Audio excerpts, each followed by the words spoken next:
What has happened to PMI in 2023?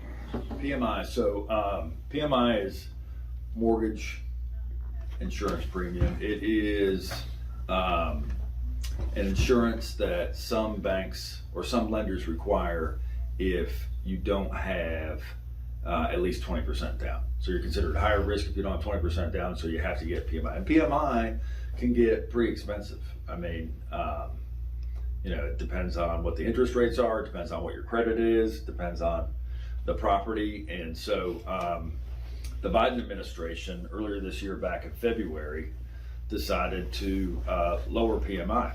And it really, without getting too political here, it wasn't really a just Uncle Sam printing money or whatever.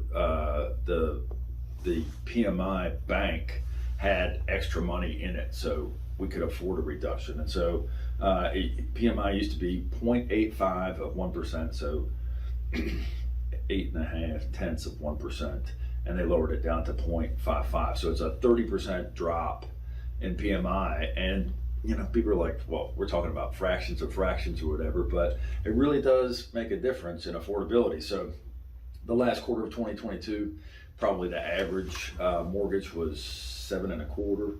Things have stabilized and dropped a little bit. Probably the average mortgage right now is like 6.25.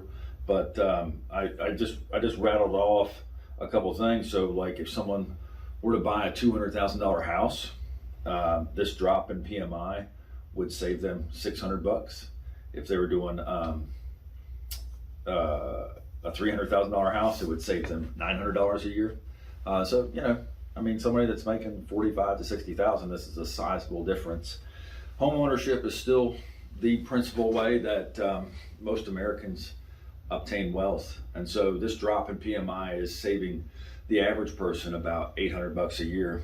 The FHA Mortgage Insurance Fund had accumulated 5 times the amount that Congress requires. So Congress said, all right, you have to have this amount in your PMI account, and they had 5 times the required amount. So there was a little bit of extra money in the coffers, and I think at this time, when even though mortgage rates are probably right now at the historical average, or maybe just a little bit below the historical average, every little bit helps, and this reduction in PMI is going to be a savings to most Americans.